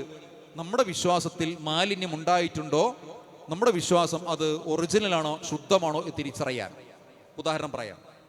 നമ്മൾ സാധാരണഗതിയിൽ യാത്ര ചെയ്യുമ്പോൾ ഒരുപാട് ഖബറുകൾ കാണാറുണ്ട്, ഖബർസ്ഥാനുകൾ കാണാറുണ്ട്. ആ ഖബറുകൾ കാണുന്ന സന്ദർഭത്തിൽ നമുക്ക് പ്രത്യേകിച്ചൊരു ഭയമോ അതല്ലെങ്കിൽ ബേജാറോ ഉണ്ടാകാറില്ല. നമ്മളും ഇതുപോലെ മരണപ്പെട്ടു പോകേണ്ടതാണല്ലോ എന്ന് നമ്മളെ ഓർമ്മപ്പെടുത്തുന്ന ഒരു ആത്മചിന്തയുണ്ടാകും, അത് വേണ്ടതാണ്. എന്നാൽ കെട്ടിപ്പൊക്കിയിരിക്കുന്ന ഒരു ഖബർ, പച്ച വിരിച്ചിട്ടുണ്ട്, ചന്ദനത്തിരി കത്തിച്ചിട്ടുണ്ട്, അവിടങ്ങളിൽ പല ആഘോഷങ്ങളും ആരാധനകളും ഒക്കെ നടക്കുന്നുണ്ട്. അങ്ങനെയുള്ള മീറ്ററുകൾ കണക്കെ ഉയരത്തിലും നീളത്തിലുമുള്ള ഒരു പച്ച ഖബർ നമ്മൾ കാണുമ്പോൾ നമ്മുടെ മനസ്സിൽ എന്തോ ഒരു ഭയം ഉടലെടുക്കുന്നുണ്ടോ? ഉണ്ടെങ്കിൽ നമ്മൾ തിരിച്ചറിയുക, നമ്മുടെ തൗഹീദ് അത് ഒറിജിനല്ല, അതിൽ മായം കലർന്നിട്ടുണ്ട്. നമ്മൾ നമ്മുടെ ഈ അങ്ങാടിയിൽ കടകളിൽ ഒരുപാട് കോഴിമുട്ട കാണുന്നുണ്ട്. നമുക്ക് പ്രത്യേകിച്ചൊരു പേടിയുമില്ല, ഒരു പേടിയുമില്ല. ചിലപ്പോൾ ലോറികളിൽ കോഴിമുട്ട കടകളിൽ ഇറക്കി കൊടുക്കാൻ കൊണ്ടുപോകും നമ്മൾ കാണാറുണ്ട്. നമുക്ക് പേടിയില്ല. ഇന്ത്യയിലൊരു ഏറ്റവും കൂടുതൽ കോഴിയും കോഴിമുട്ടയൊക്കെ ഉൽപ്പാദിപ്പിക്കുന്ന തമിഴ്നാട്ടിൽ നാമക്കലാണ്. അവിടെ സന്ദർശിച്ചിരിക്കുന്ന ആളുകളുണ്ടാകും. അവിടെ പോകുമ്പോൾ നമുക്ക് കോഴിയെ കോഴിമുട്ടയെ കാണുമ്പോൾ ഒരു പേടിയുമില്ല. ആയിരക്കണക്കിന് പതിനായിരക്കണക്കിന് കോഴിമുട്ട ഒന്നിച്ച് കണ്ടാലും ഒരു പേടിയില്ല. പക്ഷേ ഏതോ ഒരു സന്ദർഭത്തിൽ ഒരു കോഴിമുട്ട എന്തോ വരച്ചിട്ട് അതിനകത്ത് എന്തൊക്കെ എഴുതിയിട്ട് കള്ളിയും കോളങ്ങളൊക്കെ വരച്ച് നമ്മുടെ വീട്ടിൻ്റെ പറമ്പിൽ എവിടെ കണ്ടു, നമ്മളാകെ പേടിച്ചു പോയി. അങ്ങനെ നമ്മൾ പേടിക്കുന്നുണ്ടെങ്കിൽ നമ്മൾ മനസ്സിലാക്കുക നമ്മുടെ തൗഹീദ് ഒറിജിനൽ അല്ല, അതിനകത്ത് എന്തുണ്ട്, ചില പ്രശ്നം സംഭവിച്ചിട്ടുണ്ട്. അപ്പോൾ നമ്മുടെ തൗഹീദ് ഒറിജിനലാണോ വ്യാജനാണോ എന്ന് തിരിച്ചറിയാനുള്ള അളവുകോലാണ് ഈ പറഞ്ഞിരിക്കുന്ന അമ്ന് എന്ന് പറയുന്നത്. നമ്മൾ ഒരുപാട് ഇരുമ്പ്, അതുപോലെ തന്നെ മറ്റ് ലോഹങ്ങൾ, അലൂമിനിയം, തകരം, തകിട്, ഇതൊക്കെ നമ്മൾ കാണുന്നുണ്ട്, ഒരു പേടിയില്ല. എത്രയോ ഇരുമ്പ് ഉൽപ്പാദിപ്പിക്കുന്ന ഫാക്ടറികളിലേക്ക് നമ്മൾ പോയിട്ടുണ്ട്. എത്രയോ നമ്മുടെ ഗോഡൗണുകളിൽ ടൺ കണക്കിന് ഇരുമ്പുകളും മറ്റു ലോഹങ്ങളും ഒക്കെ വിൽപ്പനയ്ക്ക് വെച്ചിട്ടുണ്ട്. അതൊന്നും കാണുമ്പോൾ പേടിയില്ല. എന്നാൽ ഒരു തകിട് കിട്ടി, ആ തകിടിനകത്ത് എന്തൊക്കെയോ എഴുതി വെച്ചിട്ടുണ്ട്, തിരിയുന്നതും തിരിയാത്തതുമായ കുറെ അക്ഷരങ്ങൾ എഴുതി വെച്ചിട്ടുണ്ട്. ആ തകിട് കാണുമ്പോൾ നമുക്കത് പേടിയാണ്, അത് കൈകൊണ്ടെടുക്കാൻ പേടിയാണ്, അത് മാറ്റിവെക്കാൻ പേടിയാണ്. അത് നമ്മുടെ കുടുംബത്തെ ബാധിക്കുമോ, കുടുംബത്തെ തകർക്കുമോ എന്ന് നമ്മൾ ചിന്തിക്കുന്നുണ്ട് എങ്കിൽ നമ്മൾ മനസ്സിലാക്കുക, നമ്മുടെ വിശ്വാസത്തിൽ എന്തോ ഒരു തകരാർ സംഭവിച്ചിട്ടുണ്ട്. അല്ലദീന ആമനു വലം യൽബിസു ഈമാനഹും ബിളുൽമിൻ. ളുൽമ് കലരാത്ത വിശ്വാസമായിരിക്കണം. ളുൽമ് എന്ന് പറയുന്നത് ഈ പറഞ്ഞ രൂപത്തിലുള്ള ശിർക്കൻ വിശ്വാസങ്ങൾ, അന്ധവിശ്വാസങ്ങൾ, അത് പാടില്ല, അതുണ്ടാകാൻ പാടില്ല. നമ്മുടെ ശരീരത്തിൽ നമ്മൾ ധരിച്ചിരിക്കുന്ന ഡ്രസ്സുകളൊക്കെ വിവിധങ്ങളായ നൂലുകളെ കൊണ്ട് നിർമ്മിക്കപ്പെട്ടതാണ്. പോളിസ്റ്റർ ഉണ്ടാകാം, കോട്ടൺ ഉണ്ടാകാം, പല രൂപത്തിലുള്ള നൂലുകളെ കൊണ്ട് നിർമ്മിച്ചിരിക്കുന്ന വസ്ത്രങ്ങളാണ് നമ്മൾ ധരിച്ചിരിക്കുന്ന വസ്ത്രങ്ങളൊക്കെ. നമുക്കത് കാണുമ്പോൾ പേടിയില്ല. തയ്യൽ മെഷീനിൽ ഉപയോഗിക്കുന്ന നൂലുകളുണ്ടാവും, ഉണ്ടയുണ്ടയിൽ നൂല്, അത് വാങ്ങുമ്പോഴും കാണുമ്പോഴും പേടിയില്ല. എന്നാൽ ഏതോ ഒരു ഉസ്താദോ തങ്ങളോ മന്ത്രിച്ച് കെട്ടിയ ഒരു നൂല് കാണുമ്പോൾ നമ്മുടെ മനസ്സ് ആകെ ഭയചകിതമാകുന്നു. നമ്മുടെ ഷർട്ട് നമ്മൾ അഴിക്കുന്നത് പോലെ ഈ നൂല് പൊട്ടിക്കാൻ നമുക്ക് പേടിയാണ്. എങ്കിൽ നമ്മൾ തിരിച്ചറിയുക, നമ്മുടെ വിശ്വാസം, തൗഹീദ് അത് ഒറിജിനൽ അല്ല, അതിനകത്ത് മായം കലർന്നിട്ടുണ്ട്. അല്ലദീന ആമനു വലം യൽബിസു ഈമാനഹും ബിളുൽം. നമ്മുടെ ഇന്നത്തെ വിഷയം എന്താണ്? ഇസ്ലാം നൽകുന്ന നിർഭയത്താണല്ലോ. മതനിഷേധികളായ യുക്തിവാദികളായ ആളുകൾക്ക് അവർ മതം ഉപേക്ഷിച്ചു, ദൈവത്തെ ഉപേക്ഷിച്ചു എന്നുള്ളത് കൊണ്ട് തന്നെ അവരുടെ മനസ്സിൽ സന്നിഗ്ധമായ ഘട്ടങ്ങളിൽ, പരീക്ഷണത്തിന്റെ സന്ദർഭത്തിൽ എന്തെന്നില്ലാത്ത ആശങ്കയും ഭയവും ഉണ്ടാകും. അവർ പുറത്തു പറഞ്ഞെങ്കിലും മനസ്സിൽ അനുഭവിക്കും. എന്നാൽ മതവിശ്വാസികൾക്ക് ഈ ഭയം ഉണ്ടാകാൻ കാരണം എന്താണ്? മതവിശ്വാസികൾക്ക് ഭയം ഉണ്ടാകാൻ കാരണം വമാ ഖദറുല്ലാഹ ഹഖ്ഖ ഖദ്രിഹി, അള്ളാഹുവിനെ എങ്ങനെയാണ് ഉൾക്കൊള്ളേണ്ടത്, മനസ്സിലാക്കേണ്ടത്, വിശ്വസിക്കേണ്ടത്, ആ രൂപത്തിൽ അവർ മനസ്സിലാക്കിയിട്ടില്ല, കണക്കാക്കിയിട്ടില്ല. വിശുദ്ധ ഖുർആനിലെ ചില ആയത്തുകൾ വേണ്ടതില്ല, ആയത്തുകളുടെ ചില ഭാഗങ്ങൾ മാത്രം മതി ഇങ്ങനെയുള്ള അന്ധവിശ്വാസങ്ങൾ ഉണ്ടാക്കുന്ന ഭയപ്പാടുകൾ മാറ്റാൻ. ഒന്ന്, ഖുർആൻ പറഞ്ഞു ഹുവല്ലദീ ഖലഖലകും മാ ഫിൽ അർളി ജമീഅ, ഭൂമിയിലുള്ള മുഴുവൻ വസ്തുക്കളും നിങ്ങൾക്ക് വേണ്ടി അവൻ സൃഷ്ടിച്ചു തന്നു. ഖലഖലകും, നിങ്ങൾക്ക് വേണ്ടി, അത് നമുക്ക് വേണ്ടി സൃഷ്ടിച്ചു തന്നു. വേറെ സ്ഥലത്ത് ഖുർആൻ പറഞ്ഞ എന്താണ്? അലം തറൗ അന്നല്ലാഹ സഖറ ലക്കും മാ ഫിസ് സമാവാതി വമാ ഫിൽ അർള്, ആകാശങ്ങളിലും ഭൂമിയിലുമുള്ള മുഴുവൻ വസ്തുക്കളും അവൻ നമുക്ക് വേണ്ടി കീഴ്പ്പെടുത്തി തന്നു. നമ്മൾ ആലോചിച്ച് നോക്കൂ, നമുക്ക് വേണ്ടി സൃഷ്ടിച്ചു തന്നു, നമുക്ക് വേണ്ടി കീഴ്പ്പെടുത്തി തന്നു. എന്താ ഇതിന്റെ അർത്ഥം? നമുക്ക് വേണ്ടി സൃഷ്ടിച്ചിരിക്കുന്ന, നമുക്ക് വേണ്ടി കീഴ്പ്പെടുത്തി തന്നിരിക്കുന്ന ഒന്നിന്റെയും മുന്നിൽ നമ്മൾ കീഴ്പ്പെടാൻ പാടില്ല. ലാ ഇലാഹ ഇല്ലല്ലാഹ് എന്ന് പറയുന്നത് ഇന്നി അഖാഫുല്ലാഹ റബ്ബൽ ആലമീൻ, ലോകരക്ഷിതാവായ അള്ളാഹുവിനെ മാത്രമേ ഞാൻ ഭയപ്പെടുകയുള്ളൂ എന്ന പ്രഖ്യാപനം നമ്മൾ ഉണ്ടാക്കുന്നത് നമ്മൾ മറ്റൊന്നിന്റെയും മുന്നിൽ കീഴ്പ്പെടില്ല എന്ന ഒരു വലിയ ചിന്താഗതിയിലേക്കാണ്. അന്ധവിശ്വാസങ്ങൾ നമ്മുടെ മനസ്സിലുണ്ടാക്കുന്നതോ നമ്മൾ പലതിൻ്റെയും മുന്നിൽ കീഴ്പ്പെടണം. ആ പലത് എന്ന് പറയാൻ എന്താണ്? നിസ്സാരമായ കോഴിമുട്ടയാകാം, നിസ്സാരമായ ഒരു നൂൽ കഷ്ണമാകാം, ഏതെങ്കിലും ഒരു സന്ദർഭത്തിൽ ഒരു പക്ഷിയോ മറ്റു മൃഗങ്ങളോ ശബ്ദം വെക്കുന്നതാകാം, അത് ചില നിറങ്ങളാകാം, ചില രൂപങ്ങളാകാം, ചില വ്യക്തികളാകാം. ഇവയൊക്കെ അഭൗതികമായ രൂപത്തിൽ നിങ്ങൾ ഭയപ്പെടണം, അതിനൊക്കെ കീഴ്പ്പെടണം എന്നതാണ് അന്ധവിശ്വാസം നൽകുന്ന സന്ദേശമെങ്കിൽ ഇസ്ലാം നൽകുന്ന സന്ദേശം എന്താണ്? അതിന് മുന്നിൽ ഒന്നും കീഴ്പ്പെടാൻ പാടില്ല. എന്താ കാരണം? സഖറ ലക്കും, അതൊക്കെ നിങ്ങൾക്ക് വേണ്ടി കീഴ്പ്പെടുത്തി തന്നതാണ്. ലളിതമാണ് ഇസ്ലാം. നമുക്ക് വേണ്ടി കീഴ്പ്പെടുത്തി തന്നിരിക്കുന്ന വസ്തുക്കൾ മുന്നിൽ നമ്മൾ കീഴ്പ്പെടുകയോ? ഇസ്ലാം മനുഷ്യനെ അധമത്വത്തിൽ നിന്ന് ഉയർച്ചയിലേക്ക് കൊണ്ടുപോകുന്നു. എങ്ങനെ ഉയർച്ച ഉണ്ടാക്കുന്നത്? ശരീരത്തിന് ശക്തി നൽകിക്കൊണ്ടല്ല, മസിലിന് പവർ നൽകിക്കൊണ്ടല്ല, മനസ്സിനാണ് ഇസ്ലാമിൽ പവർ നൽകുന്നത്, മനസ്സിനാണ് ശക്തി നൽകുന്നത്. മനസ്സിന് ശക്തി നൽകുന്നതാണ് ഈ പറയുന്ന നിർഭയത്വം നൽകുന്ന വിശ്വാസം. നമ്മൾ മുജാഹിദ് പ്രസ്ഥാനത്തിന്റെ പ്രവർത്തകന്മാരാണ്.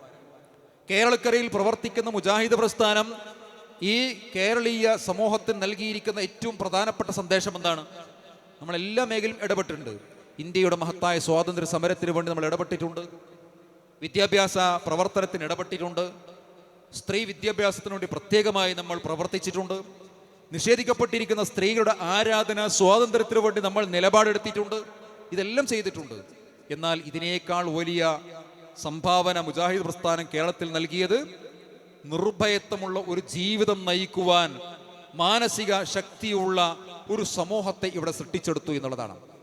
അന്ധവിശ്വാസികൾ പ്രചരിപ്പിക്കുന്ന പല അന്ധവിശ്വാസങ്ങളെയും പച്ചയായി നമ്മൾ തുറന്നെതിർത്തു എന്ന് മാത്രമല്ല, പച്ചയായി നമ്മൾ വെല്ലുവിളിച്ചു, ജനങ്ങൾക്ക് വ്യക്തമാകുന്ന രൂപത്തിൽ വെല്ലുവിളിച്ചു. എങ്ങനെയാണ് വെല്ലുവിളിച്ചത്? ഇന്ന് നമ്മുടെ ചില സഹോദരന്മാര് സിഹറുമായി ബന്ധപ്പെട്ട്, മാരണവുമായി ബന്ധപ്പെട്ട ചില കാര്യങ്ങളൊക്കെ പറഞ്ഞ് ജനങ്ങളെ തെറ്റിദ്ധരിപ്പിക്കാറുണ്ട്, ഭയപ്പെടുത്താറുണ്ട്. പക്ഷെ ഒരു വലിയ വിധിവൈപരീത്യം എന്ന് പറയട്ടെ, അങ്ങനെ സിഹർ ഫലിക്കും, സിഹർ കൊണ്ട് പലതും സംഭവിക്കും, റസൂലിന് വരെ സിഹർ ഫലിച്ചിട്ടുണ്ട്, രോഗമുണ്ടാക്കാൻ കഴിയും, അങ്ങനെ മനോനില തെറ്റിക്കാൻ കഴിയും എന്നൊക്കെ പറയുന്ന ആളുകൾ, പ്രചരിപ്പിക്കുന്ന ആളുകൾ, അങ്ങനെയൊക്കെ പറഞ്ഞ് ജനങ്ങളുടെ മനസ്സിൽ ഭയം കയറ്റിയിരിക്കുന്ന ആളുകൾ ഈ സമയത്ത് ഒരു ക്യാമ്പയിൻ നടത്തുന്നുണ്ട്. എന്താ ക്യാമ്പയിൻ എന്നറിയോ? നിർഭയത്വം തൗഹീദിലൂടെ. ഒരു വലിയ വൈരുദ്ധ്യമാണത്. നിർഭയത്വം തൗഹീദിലൂടെ എന്ന ക്യാമ്പയിൻ ഇപ്പോൾ നടത്തുന്നത് ആരാണ്? ഈ പറയുന്ന സിഹർ ഫലിക്കും, കണ്ണേറ് ഫലിക്കും എന്നൊക്കെ പറയുന്ന ആളുകൾ. ചോദിക്കട്ടെ, സിഹർ ഫലിക്കുമെന്ന് വിശ്വസിക്കുമ്പോഴാണോ യഥാർത്ഥ നിർഭയത്വമുള്ളത്? സിഹർ കൊണ്ട് ഒരു ചുക്കും ചെയ്യാൻ സാധിക്കില്ല, പറ്റുമെങ്കിൽ ഞങ്ങൾക്കെതിരെ ചെയ്തോളൂ എന്ന് പ്രഖ്യാപിക്കുന്നവർക്കാണോ യഥാർത്ഥ നിർഭയത്വമുള്ളത്?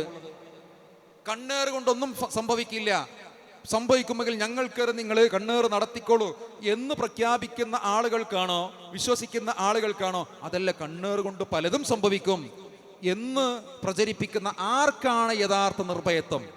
നമ്മൾ നേരത്തെ പറഞ്ഞു, ഇബ്രാഹിം അലൈഹി സ്വലാത്തു വസ്സലാമിനെയാണ് ഈ സന്ദർഭത്തിൽ നമ്മൾ അനുസ്മരിക്കുന്നത്. ഇബ്രാഹിം അലൈഹി സ്വലാത്തു വസ്സലാമിന്റെ എക്കാലഘട്ടത്തെയും പ്രസക്തമായൊരു ചോദ്യം. എന്താ ചോദ്യം? ഫഅയ്യുൽ ഫരീഖൈനി അഹഖു ബിൽ അംൻ, ഫഅയ്യുൽ ഫരീഖൈനി അഹഖു ബിൽ അംൻ. ഈ രണ്ട് വിഭാഗത്തിൽ ഏത് വിഭാഗത്തിനാണ് ഏറ്റവും വലിയ നിർഭയത്വമുള്ളത്? ഏതാണ് ഒരു വിഭാഗം? ഇബ്രാഹിം അലൈഹി സ്വലാത്തു വസ്സലാമിന്റെ കാലഘട്ടത്തിൽ ജീവിച്ചിരുന്ന അദ്ദേഹത്തിന്റെ എതിരാളികളാണ്. സകലമാന വസ്തുക്കളെയും ദൈവങ്ങളായി, പിന്നെ ദൈവത്തിലേക്ക് അടുക്കുന്ന മാർഗങ്ങളായി കാണുന്ന അന്നാട്ടിലെ അതിപുരാതന ഇറാഖിലെ ബാബിലോണിൽ ചില പ്രദേശങ്ങളുടെ പേരെന്താണെന്നറിയോ? ഷമ്മാസ് എന്നാണ്, അഥവാ സൂര്യദേവനുമായി. വേറെ ചിലതിന്റെ പേര് കമരീന എന്നാണ്. കമർ എന്ന് പറഞ്ഞാൽ ചന്ദ്രൻ, ചന്ദ്രദേവനുമായി ബന്ധപ്പെട്ടതാണ്. അങ്ങനെ എന്തെല്ലാം അന്ധവിശ്വാസമുണ്ട് എല്ലാറ്റിലും, മാരണത്തില്, അതുപോലെ തന്നെ സിഹറില്, കണ്ണേറില്, എല്ലാറ്റിലും മുങ്ങിക്കുളിച്ചിരുന്ന ഒരു സമൂഹത്തിന്റെ മുന്നിൽ ഇബ്രാഹിം അലൈഹി സ്വലാത്തു വസ്സലാം വിശ്വസിച്ചിരിക്കുന്ന കുറച്ചാളുകളും. ഈ രണ്ട് വിഭാഗത്തിനിടയിലാണ് ഇബ്രാഹിം നബി ചോദിക്കുന്നത്, ഫഅയ്യുൽ ഫരീഖൈനി അഹഖു ബിൽ അംൻ. ഈ രണ്ട് വിഭാഗത്തിൽ നിർഭയത്വത്തിന് ഏറ്റവും കൂടുതൽ അവകാശമാർക്കാണ്? ഇന്നി അഖാഫുല്ലാഹ റബ്ബൽ ആലമീൻ എന്ന് പ്രഖ്യാപിച്ച ഒരു ചരടിനെയും, ഒരു കോഴിമുട്ടയെയും, ഒരു തകിടിനെയും, ഒരു സിഹിറിനെയും സാഹിറിനെയും ഭയപ്പെടാത്ത ആളുകൾക്കാണോ? അതല്ല ഇതിനൊക്കെ ഭയപ്പെടേണ്ടി വരും നിങ്ങൾക്കാണോ? ഈ ചോദ്യം തന്നെയാണ് ഇന്നും നമുക്ക് നമ്മുടെ സഹോദരന്മാർ ചോദിക്കാനുള്ളത്. അപ്പോൾ നിർഭയത്വം തൗഹീദിലൂടെ എന്ന ക്യാമ്പയിൻ നടത്തുമ്പോൾ അവർ പ്രചരിപ്പിച്ചുകൊണ്ടിരിക്കുന്ന തൗഹീദ് കേൾക്കുന്ന ആളുകൾക്ക് എത്രമാത്രം നിർഭയത്വമുണ്ട് എന്നുള്ളത് നമ്മൾ ചിന്തിക്കേണ്ടതാണ്. നമുക്കൊരു പാരമ്പര്യമുണ്ട് മുജാഹിദ് പ്രസ്ഥാനത്തിന്. ആ പാരമ്പര്യം എന്താണ്? പച്ചയായി പരസ്യമായി വെല്ലുവിളിക്കുന്ന പാരമ്പര്യമാണ്. കുറച്ച് വർഷങ്ങൾക്ക് മുൻപ് കോഴിക്കോട് മുതലക്കുളത്ത് വെച്ചും നമ്മൾ വെല്ലുവിളിച്ചു. എന്താ വെല്ലുവിളിച്ചത്? സിഹിർ കൊണ്ട്, ആഭിചാരം കൊണ്ട്, മാരണം കൊണ്ടൊക്കെ ആർക്കെങ്കിലും എന്തെങ്കിലും ഉപദ്രവിക്കാൻ കഴിയുമെങ്കിൽ ഇതാ ഞങ്ങൾക്ക് നേരെ നിങ്ങൾ ചെയ്തോളൂ എന്ന് പറഞ്ഞുകൊണ്ട് ഒരു കൂട്ടം പണ്ഡിതന്മാർ പരസ്യമായി വെല്ലുവിളിച്ചു. അതെന്തിനാ പരസ്യമായി വെല്ലുവിളിച്ചത്? അതിന് കാരണമുണ്ട്. ആളുകളുടെ മനസ്സിലുള്ള നിർഭയത്വത്തെ ഇല്ലാതാക്കുവാൻ ചില സന്ദർഭത്തിൽ ഇങ്ങനെയുള്ള കാര്യങ്ങൾ ചെയ്യേണ്ടി വരും. അപ്പോൾ ഇസ്ലാം നൽകുന്ന നിർഭയത്വം എന്ന് പറയുന്നത് അള്ളാഹുവിനെ മാത്രം ഭയപ്പെടുന്നതിലൂടെ മനുഷ്യന്റെ മനസ്സിലേക്ക് ലഭിക്കുന്ന എന്തെന്നില്ലാത്ത ഒരു സമാധാനമാണ്. നമ്മുടെ നാട്ടിലുള്ള സഹോദരങ്ങൾ അള്ളാഹുവിന്റെ ഇടയിൽ ഇടത്തട്ട് കേന്ദ്രങ്ങൾ ഉണ്ടാക്കി. മരണപ്പെട്ടു പോയിരിക്കുന്ന ആളുകൾ, അതുപോലെ തന്നെ പുണ്യ മഹാത്മാക്കൾ, അമ്പിയാക്കന്മാർ, ഇവരൊക്കെ അള്ളാഹുവിലേക്ക് അടുക്കുവാനുള്ള ഇടത്തട്ടു കേന്ദ്രങ്ങളാണ്. മനുഷ്യരെ നിങ്ങൾക്ക് നേർക്കുനേരെ അടുക്കാൻ സാധ്യമല്ല. നിങ്ങൾ പാപികളാണ്, ദോഷികളാണ്, പാപത്തിന്റെ പര്യായങ്ങളാണ്.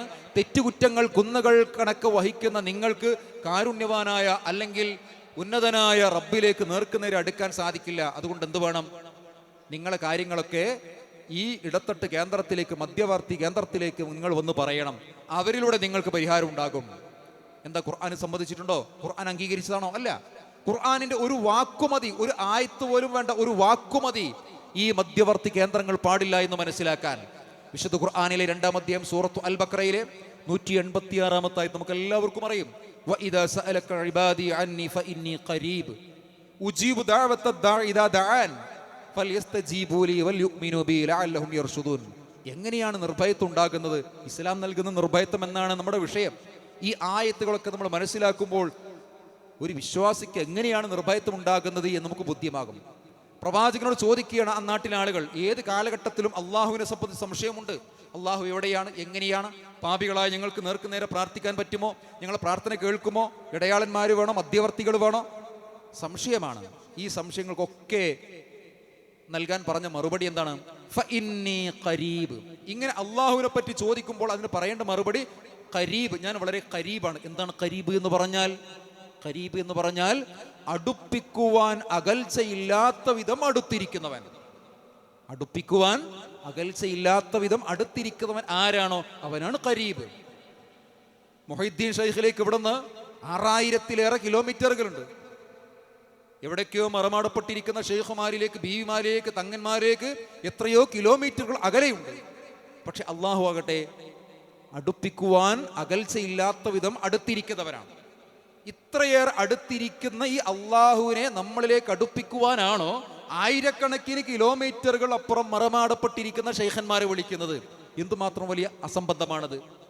ഒരു ആയത്തും അറിഞ്ഞില്ലെങ്കിലും, ഒരു സൂറത്തും പഠിച്ചിട്ടില്ലെങ്കിലും ഖുർആൻ പറഞ്ഞിരിക്കുന്ന, അള്ളാഹുവിനെ സംബന്ധിച്ച് പറഞ്ഞിരിക്കുന്ന ഈ ഖരീബ് എന്ന വിശേഷണം മാത്രം മതി നമ്മൾ നമ്മുടെ പ്രശ്നം പറയാൻ. ഒരു ജാറത്തിലേക്കും പോകേണ്ടതില്ല, ഒരു മധ്യവർത്തിയും സ്വീകരിക്കേണ്ടതില്ല. അള്ളാഹുവിനോട് നേർക്കുനേരെ പ്രാർത്ഥിച്ചാൽ മതി എന്ന് കിട്ടും. എന്തുകൊണ്ടാണ് അത് പറയുന്നത്?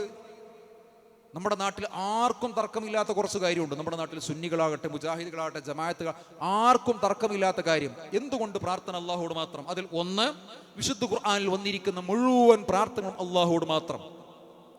റബ്ബന ആതിനാ ഫിദ്ദുനിയ ഹസന വഫിൽ ആഖിറതി ഹസനതൻ വഖിനാ അദാബന്നാർ, സൂറ അൽ ബഖറ.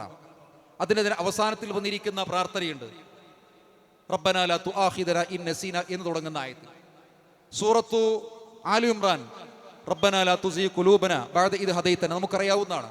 അതിന്റെ അവസാനത്തിൽ വന്നിരിക്കുന്ന പ്രാർത്ഥനയുണ്ട്, റബ്ബന മാ ഖലഖത ഹാദാ ബാത്തില റബ്ബന ളലംന അൻഫുസന വഇല്ലം തഗ്ഫിർ ലനാ റബ്ബി ഇർഹംഹുമാ കമാ റബ്ബയാനി സഗീറ റബ്ബി സിദ്നി ഇൽമ റബ്ബന സ്രിഫ് അന്നാ അദാബ ജഹന്നം ഇന്ന അദാബഹ കാന ഗറാമ. എത്ര പ്രാർത്ഥന! ഇതിൽ ഏതെങ്കിലും ഒരു പ്രാർത്ഥന അള്ളാഹു അല്ലാത്ത മറ്റാരോടും ഇല്ല എന്നുള്ളതുകൊണ്ട് നമ്മളും പറയുന്നു പ്രാർത്ഥന അള്ളാഹുവോട് മാത്രം. ഇതിൽ നമ്മുടെ നാട്ടിൽ ആർക്കും തർക്കിക്കേണ്ടതുണ്ടോ? ഇല്ല. രണ്ടാമത്തെ കാരണം എന്താണ്? ലോകത്ത് മനുഷ്യർ എങ്ങനെ ജീവിക്കണം, എങ്ങനെ ജീവിച്ചുകൂടാ, എങ്ങനെ പ്രാർത്ഥിക്കണം എന്നൊക്കെ കൃത്യമായി പഠിപ്പിക്കാൻ വന്നിരിക്കുന്ന ലക്ഷക്കണക്കിന് പ്രവാചകന്മാരില്ലേ? ആ പ്രവാചകന്മാരിൽ പ്രധാനികളായ 10-25ഓളം പ്രവാചകന്മാരുടെ പേരും പ്രാർത്ഥനയും ഖുർആനിലുണ്ടല്ലോ. എല്ലാ പ്രവാചകന്മാരും പ്രാർത്ഥിച്ചിരിക്കുന്ന പ്രാർത്ഥന നേർക്കുനേരെ റബ്ബിനോട് മാത്രം. ആദം അലൈഹി സ്വലാത്തു വസ്സലാം റബ്ബന ളലംന അൻഫുസന, ആ പ്രാർത്ഥനയ്ക്ക് ഒരു പ്രത്യേകതയുണ്ട്. എന്താണെന്നറിയോ? ഭൂമി ലോകത്ത് മനുഷ്യൻ ഉണ്ടായതിൽ വെച്ച് അവൻ നിർവഹിച്ചിരിക്കുന്ന ഏറ്റവും ആദ്യത്തെ പ്രാർത്ഥനയാണ് ഈ പ്രാർത്ഥന. ഇതിനു മുൻപ് മനുഷ്യൻ പ്രാർത്ഥിച്ചതിന് തെളിവില്ല. ആദം അലൈഹി സ്വലാത്തു വസ്സലാമിന്റെ പ്രാർത്ഥനയാണ് ആദ്യത്തെ പ്രാർത്ഥന. ഈ ആദ്യത്തെ പ്രാർത്ഥന ആരോടായിരുന്നു? നേർക്കുനേരെ അള്ളാഹുവോട്. മധ്യവർത്തികളെയും ഇടയാളന്മാരെയും വെച്ചുള്ള പ്രാർത്ഥന അതാണ് പിന്നീട് വന്ന പ്രാർത്ഥന. ഏറ്റവും പഴക്കം ചെന്ന പ്രാർത്ഥന നേർക്കുനേരെ റബ്ബിനോടുള്ള പ്രാർത്ഥന. എല്ലാ നൂഹ് നബി അലൈഹി സ്വലാത്തു വസ്സലാമിന്റെ പ്രാർത്ഥന, ഇബ്രാഹിം അലൈഹി സ്വലാത്തു വസ്സലാം, യൂസുഫ് അലൈഹി സ്വലാത്തു വസ്സലാം. യൂസുഫ് അലൈഹി സ്വലാത്തു വസ്സലാം സ്വന്തം പിതാവ് യാക്കൂബ് നബി അലൈഹി സ്വലാത്തു വസ്സലാമിന്റെ സാന്നിധ്യത്തിൽ പോലും പ്രാർത്ഥിച്ചത് എന്താണ്? റബ്ബി ഖദ് ആതൈതനി മിനൽ മുൽക്കി വഅല്ലംതനി മിൻ തഅ്വീൽ അഹാദീസ് ഫാത്തിറസ് സമാവാതി വൽ അർള് അൻത വലിയ്യി ഫിദ് ദുനിയ വൽ ആഖിറ തവഫനി മുസ്ലിമൻ വഅൽഹിഖ്നി ബിസ്സാലിഹീൻ. സംഭവവും കഥയൊക്കെ നമുക്കറിയാം, സമയമില്ലാത്തതുകൊണ്ട് വിശദീകരിക്കുന്നില്ല. യൂസുഫ് അലൈഹി സ്വലാത്തു വസ്സലാമിന് അദ്ദേഹത്തിന് നഷ്ടമായിരിക്കുന്ന പിതാവിനെയും അതുപോലെ തന്നെ മാതാവിനെയും സഹോദരങ്ങളെയും ഒക്കെ തിരിച്ചു കിട്ടിയപ്പോൾ അവർ സാന്നിധ്യത്തിൽ വെച്ച് അദ്ദേഹം പ്രാർത്ഥിച്ചതാണ്, അല്ലാഹുവേ നീ എനിക്ക് അനുഗ്രഹങ്ങൾ നൽകിയിട്ടുണ്ട്, സ്വപ്നങ്ങൾ വ്യാഖ്യാനം പഠിപ്പിച്ചു, അധികാരം നൽകി, എല്ലാം ശരിയാണ്. എനിക്ക് നിന്നോട് ചോദിക്കാനുള്ളത്, ഫാത്തിറസ് സമാവാതി വൽ അർള്, ആകാശങ്ങളുടെയും ഭൂമിയുടെയും സൃഷ്ടാവായ നാഥ, അൻത വലിയ്യി ഫിദ് ദുനിയ വൽ ആഖിറ, ഈ ലോകത്തും പരലോകത്തും നീയാണ് എൻ്റെ വലിയ്യ്. ഇന്ന് മുസ്ലിം സമൂഹത്തോട് ആരാണ് നിങ്ങളെ വലിയ്യ് എന്ന് ചോദിച്ചാൽ എന്താ ഉത്തരം? ഒരുപാട് ശേഖന്മാരുണ്ട്, ബീവിമാരുണ്ട്, ഹാജമാര്, ഹോജമാര്, മൗലാനമാരുണ്ട്. പേരറിയുന്നതും അറിയപ്പെടാത്തതുമായ മൺകൂനകളെ വരെ വലിയുമാരായി രക്ഷാധികാരികളായി സ്വീകരിച്ചിരിക്കുന്ന വളരെയധികം വിശ്വാസപരമായ അധപ്പതനത്തിലൂടെയാണ് മുസ്ലിം സമൂഹം മുന്നോട്ട് പോകുന്നത്. അവിടെയാണ് നമുക്ക് പറയാനുള്ളത്, ആരാണ് നമ്മുടെ വലിയ? യൂസുഫ് അലൈഹി സ്വലാത്തു വസ്സലാമിന്റെ പ്രഖ്യാപനമുണ്ട്, ഫാത്തിറസ് സമാവാതി വൽ അർള്, ആകാശങ്ങളെയും ഭൂമിയെയും സൃഷ്ടിച്ചിരിക്കുന്ന സൃഷ്ടാവേ, അൻത വലിയ്യി ഫിദ് ദുനിയ വൽ ആഖിറ, ഈ ലോകത്തും പരലോകത്തും നീയാണ് എൻ്റെ വലിയ്യ്. അതുകൊണ്ട് എന്താ ചോദിക്കാനുള്ളത്? തവഫനി മുസ്ലിമൻ വഅൽഹിഖ്നി ബിസ്സാലിഹീൻ, നീ എന്നെ മുസ്ലിമായി മരിപ്പിക്കണം, സജ്ജനങ്ങളിൽ ഉൾപ്പെടുത്തണം. ഇത് പ്രാർത്ഥിക്കുന്ന സന്ദർഭത്തിൽ അള്ളാഹുവിന്റെ പ്രവാചകനായ യൂസുഫ് അലൈഹി സ്വലാത്തു വസ്സലാമിന്റെ പിതാവുമായ കറാമത്തും ബർക്കത്തും മോജത്തും ഒക്കെയുള്ള യാക്കൂബ് നബി അലൈഹി സ്വലാത്തു വസ്സലാം തൊട്ട് മുന്നിലുണ്ട്. പക്ഷേ യൂസുഫ് അലൈഹി സ്വലാത്തു വസ്സലാം യാക്കൂബ് നബിയുടെ ഹക്ക് ജാഹ് ബർക്കത്ത് കൊണ്ട് ചോദിച്ചില്ല. നമ്മുടെ രണ്ടാമത്തെ കാരണം എന്തുകൊണ്ട് റബ്ബിനെ നേർക്കുനേരെ വിളിക്കണം. അതിൽ ഒന്നാമത്തെ കാരണം വിശുദ്ധ ഖുർആനിൽ വന്നിരിക്കുന്ന മുഴുവൻ പ്രാർത്ഥനയും അങ്ങനെയാണ്. രണ്ടാമത്തെ കാരണം ലോകത്ത് വന്നിരിക്കുന്ന മുഴുവൻ പ്രവാചകന്മാരെയും പ്രാർത്ഥന നേർക്കുനേരെ റബ്ബിനെ വിളിച്ചുകൊണ്ടാണ്. മൂന്നാമത്തെ ഒരു കാര്യം കൂടെ പറയാം. എന്താണത്? നമ്മുടെ നിത്യജീവിതത്തിലുള്ള മുഴുവൻ പ്രാർത്ഥനകളും, ഒരു മുസ്ലിമിന്റെ ജീവിതം ഇതര വിഭാഗത്തിൽ നിന്ന് വ്യത്യസ്തമാകുന്നത് എങ്ങനെയാണ്? നിത്യജീവിതത്തിൽ നിരവധി പ്രാർത്ഥനകളുണ്ട്. ഉറക്കിൽ നിന്ന് എഴുന്നേൽക്കുന്നത് മുതൽ വീണ്ടും ഉറങ്ങാൻ കിടക്കുന്നത് വരെ ഒരുപാട് പ്രാർത്ഥന. എല്ലാ പ്രാർത്ഥനയും റബ്ബിനോട് മാത്രം. രാവിലെ ഉറക്കിൽ നിന്ന് എഴുന്നേൽക്കുമ്പോൾ പ്രാർത്ഥന എന്താണ്? അൽഹംദുലില്ലാഹില്ലദി അഹ്യാനാ ബഅദമാ അമാതനാ വ ഇലൈഹിൻ നുശൂർ, അല്ലാഹുവിനെ സ്തുതിച്ചുകൊണ്ട്. എന്നിട്ട് നമ്മൾ ബാത്റൂമിലേക്ക് പ്രവേശിക്കുന്നു, ഇടത് കാലെടുത്ത് വെച്ചുകൊണ്ടെന്ന പ്രാർത്ഥന, അല്ലാഹുമ്മ ഇന്നി അഊദു ബിക മിനൽ ഖുബസി വൽ ഖബായിസ്, എല്ലാവിധ പൈശാചികമായ മ്ലേച്ഛതകളിൽ നിന്ന് നിന്നോട് രക്ഷ തേടുന്നു. ബാത്റൂമിൽ നിന്ന് പുറത്തേക്ക് വരുന്നു, ആ സന്ദർഭത്തിൽ പ്രാർത്ഥനയാണ്. ഉഫ്രാനക്ക് നമ്മൾ സുബഹിക്ക് വുളു എടുത്തു, വുളുവിന് ശേഷം പ്രാർത്ഥന, അശ്ഹദു അല്ലാ ഇലാഹ ഇല്ലല്ലാഹ് വഅശ്ഹദു അന്ന മുഹമ്മദ റസൂലുള്ളാഹ് അല്ലാഹുമ്മ ജഅൽനി മിനത്ത് തവ്വാബീന വജഅൽനി മിനൽ മുതതഹിരീൻ. എന്നിട്ട് നമ്മൾ സുബഹിക്ക് പള്ളിയിലേക്ക് പോകുന്നു, വീട്ടിൽ നിന്ന് പുറത്തിറങ്ങുമ്പോൾ പ്രാർത്ഥന ബിസ്മില്ലാഹി തവക്കൽതു അലല്ലാഹി ലാ ഹൗല വലാ ഖുവത ഇല്ലാ ബില്ലാഹ് എന്ന് വേണ്ട, വീണ്ടും ഉറങ്ങാൻ കിടക്കുന്നത് വരെ പ്രാർത്ഥന. നിക്കാഹിന്റെ സന്ദർഭത്തിൽ പ്രാർത്ഥനയുണ്ട്. എന്താ പ്രാർത്ഥന? ബാറക്കല്ലാഹു ലക്കുമാ വബാറക അലൈക്കുമാ വജമഅ ബൈനക്കുമാ ഫീ ഖൈർ. നിക്കാഹിന് ശേഷം നമ്മൾ പ്രാർത്ഥിക്കും ബാറക്കല്ലാഹു ലക്കുമാ വബാറക അലൈക്കുമാ വജമഅ ബൈനക്കുമാ ഫീ ഖൈർ. അള്ളാഹു നിങ്ങൾക്ക് രണ്ടുപേർക്കും ബർക്കത്ത് ചൊരിയട്ടെ എന്നാണ്. ശരി, നിക്കാഹ് ചെയ്തു കൊടുക്കുന്ന നമ്മുടെ നാട്ടിൽ തങ്ങളാണ് സങ്കല്പിക്കുക. ഒരു തങ്ങൾ നിക്കാഹ് ചെയ്ത ശേഷം നമ്മളെന്താ പ്രാർത്ഥിക്കേണ്ടത്? ബാറക്കല്ലാഹു ലക്കുമാ എന്ന് പറയുന്നതിന് പകരം ബാറക്ക തങ്ങൾ ലക്കുമാ എന്ന് പ്രാർത്ഥിക്കാൻ പറ്റുമോ? ഇല്ല. തങ്ങൾ നമ്മുടെ മുന്നിൽ ജീവനോടെ ഇരിപ്പുണ്ട്. ജീവനോടെയുള്ള തങ്ങൾ നമ്മുടെ മുന്നിൽ നേർക്കുനേരെ ഉണ്ടായിട്ട് പോലും ആ തങ്ങളോട് ബർക്കത്തിന് ചോദിക്കാൻ പാടില്ല എന്നതാണ് എങ്കിൽ ഈ തങ്ങൾ മരിച്ചതിന് ശേഷം മാറടി മണ്ണിൽ മറമാടിയാൽ അതിനുശേഷം പിന്നെ എങ്ങനെ അദ്ദേഹത്തോട് ബർക്കത്തിന് ചോദിക്കുക? അപ്പോൾ ഇസ്ലാമിൽ സ്ഥിരപ്പെട്ടു വന്നിരിക്കുന്ന നമ്മുടെ നിത്യജീവിതത്തിൽ നമ്മൾ ചൊല്ലേണ്ട എല്ലാ പ്രാർത്ഥനയും അള്ളാഹുവോട് മാത്രമാണ്. ഇടയാൾമാരില്ല, ഇടത്തട്ടു കേന്ദ്രങ്ങളില്ല, മധ്യവർത്തികളില്ല. അതുകൊണ്ട് നമ്മൾ നമ്മുടെ മക്കളെ പഠിപ്പിക്കണം, നമ്മുടെ സഹോദരന്മാരോട് പറഞ്ഞു കൊടുക്കണം, നമ്മെ തെറ്റിദ്ധരിച്ചിരിക്കുന്ന ആളുകൾ ഈ ഒരു ആശയത്തിലേക്ക് ക്ഷണിക്കണം. ഇതിൽ ആർക്കും തർക്കമുണ്ടോ? 3 കാരണങ്ങളാണ്. ഒന്ന്, ഖുർആനിൽ വന്നിരിക്കുന്ന മുഴുവൻ പ്രാർത്ഥനയും അള്ളാഹുവോട് മാത്രം. രണ്ടാമത്തേത്, ലോകത്ത് വന്നിരിക്കുന്ന മുഴുവൻ പ്രവാചകന്മാരുടെയും പ്രാർത്ഥന അള്ളാഹുവോട് മാത്രം. മൂന്നാമത്തേത്, നിത്യജീവിതത്തിൽ ചെല്ലുന്ന മുഴുവൻ പ്രാർത്ഥനയും അള്ളാഹുവോട് മാത്രം. ഇടയാൾമാരോ ഇടത്തട്ട് കേന്ദ്രങ്ങളോ ഇല്ല. ഇതിലൊരു തർക്കം വേണ്ടതില്ല, ഒരു ഖണ്ഡന മണ്ഡനം വേണ്ട, ഒരു വാദപ്രതിവാദം വേണ്ട. അത്രയും ലളിതമാണ് ഇസ്ലാം പഠിപ്പിക്കുന്ന ഈ തൗഹീദ് എന്ന് പറയുന്നത്.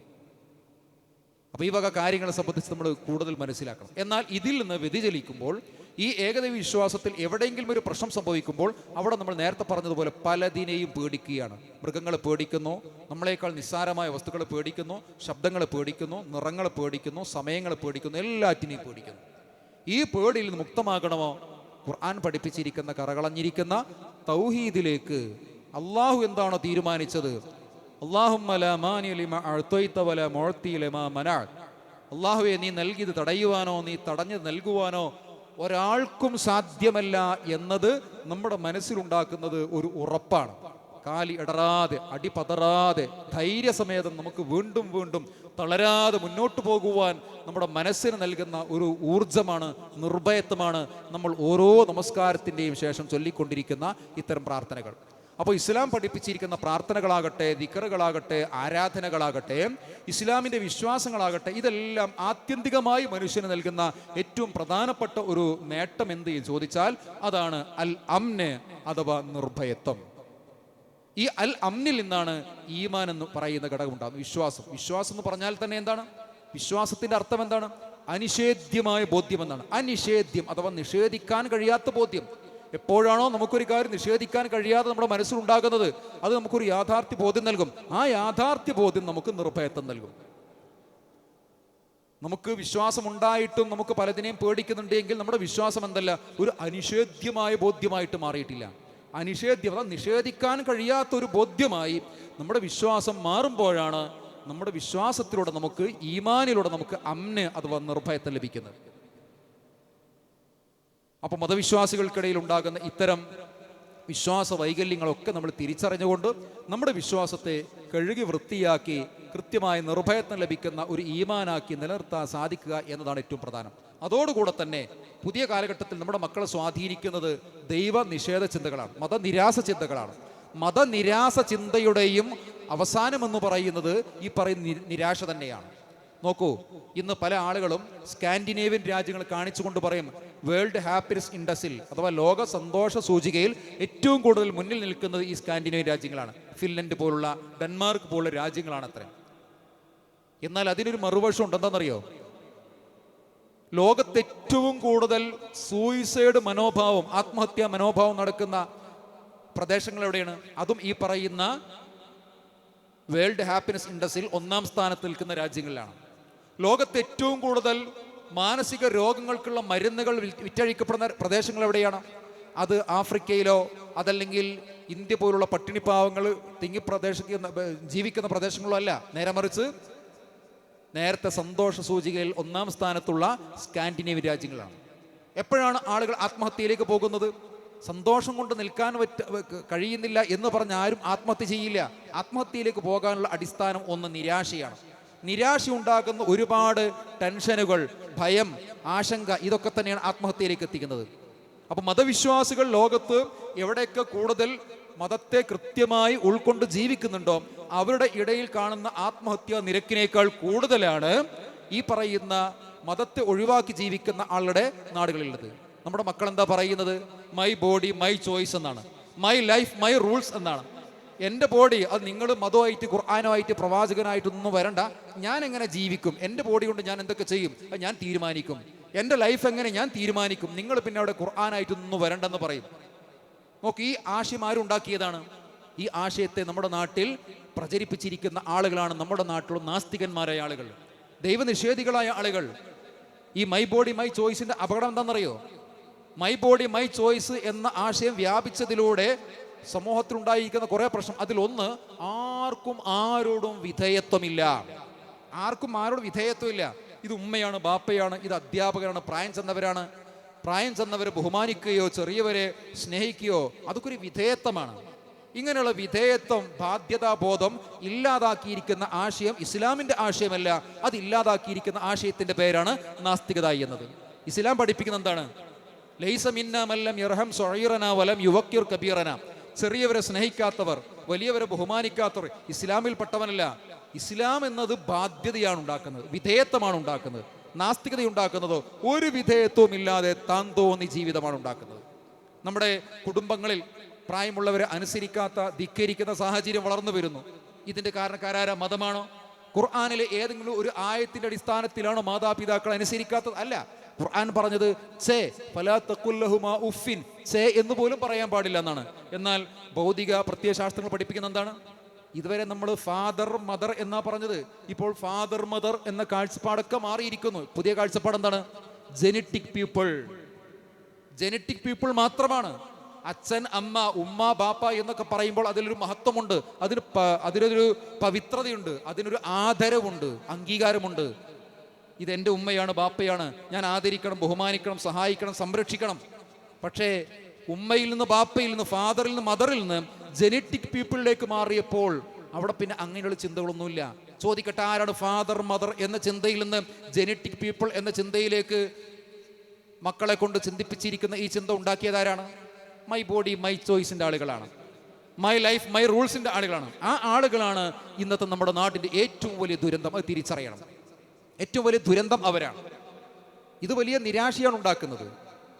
ഒരു 80 വയസ്സുവരെ മതവിശ്വാസം അതിൻ്റെ അടിസ്ഥാനത്തിൽ ജീവിച്ചിരിക്കുന്ന ഒരു മതവിശ്വാസി ഒരു ഭാഗത്തും 80 വയസ്സുവരെ മതമൊന്നുമില്ലാതെ ജീവിച്ച ഒരു നിരീശ്വരവാദി മറുഭാഗത്തും വെച്ച് ഒരു താരതമ്യ പഠനം നടത്തുക.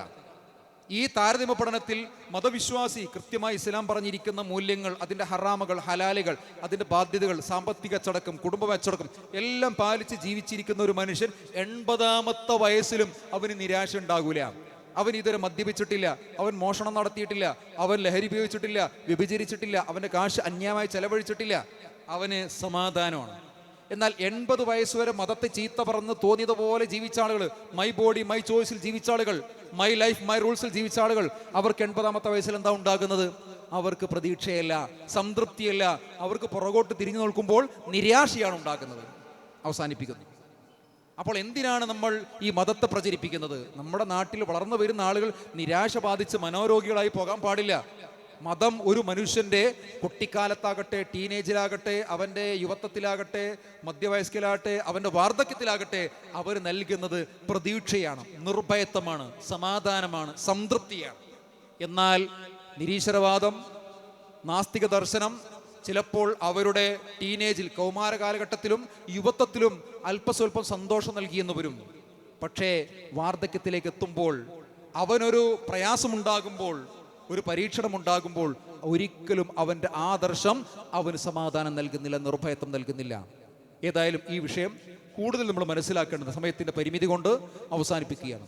ഇവിടെ ഈ സന്ദർഭത്തിൽ ഞങ്ങൾക്ക് വരാൻ സാധിച്ചതിലും കാണാൻ സാധിച്ചതിലും ഒക്കെയുള്ള സന്തോഷം രേഖപ്പെടുത്തുന്നു. നമ്മുടെ എല്ലാവരുടെയും മനസ്സിലുള്ള ചില വിഷയങ്ങൾ ചർച്ച ചെയ്യാൻ സാധിച്ചുള്ള അവസരം ലഭിച്ചതിലുള്ള നന്ദി സൂചിപ്പിച്ചുകൊണ്ട് ഇനിയും ഇത്തരം വിഷയത്തെ സംബന്ധിച്ച് കൂടുതൽ പഠിക്കുവാനും മനസ്സിലാക്കുവാനും നമുക്ക് സാധിക്കട്ടെ എന്ന് ആത്മാർത്ഥമായി ആഗ്രഹിച്ചുകൊണ്ട് വാക്കുകൾ ഉപസംഹരിക്കുന്നു. വ ആഖിറു ദഅ്വാനാ അനിൽ ഹംദുലില്ലാഹി റബ്ബിൽ ആലമീൻ. വസ്സലാമു അലൈക്കും.